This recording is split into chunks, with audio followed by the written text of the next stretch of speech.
Thanks. I think the main thing I was really worried about and thus planning for was the heat and humidity of KL. Like Southeast Asia is quite it's considered tropical conditions, so like hot, humid is generally the name of the game.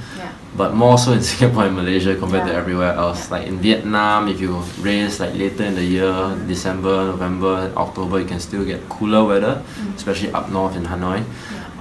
In the Philippines, you have lucky breaks for slightly cooler weather.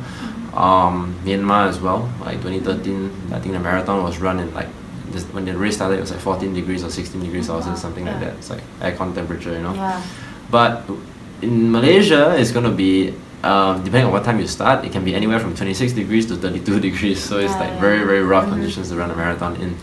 And the humidity is also really high. Like when we started our race, the humidity was 89% and 26 degrees. So like basically, we ran 3 kilometers and we were sweating already. But luckily I had foreseen all this. I mean, obviously I grew up running in Singapore. I know how hard it is to race a 5K or 10K in Singapore. Never mind a half marathon or worse, a full marathon.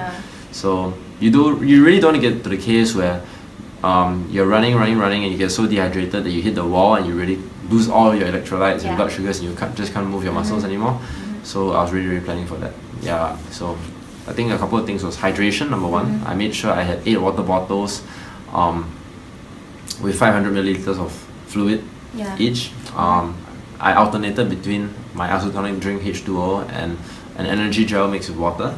So that way I had both the caffeine and the sugars from the energy gels, as well as the electrolytes and sugars and carbohydrates from the H2O drinks.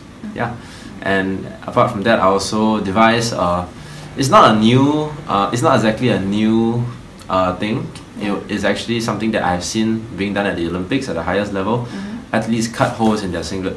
So by cutting holes in your singlet, you take away like some weight. Negligible, yes, some might think, but at that level, every single thing really counts. Not just physically, but psychologically as well.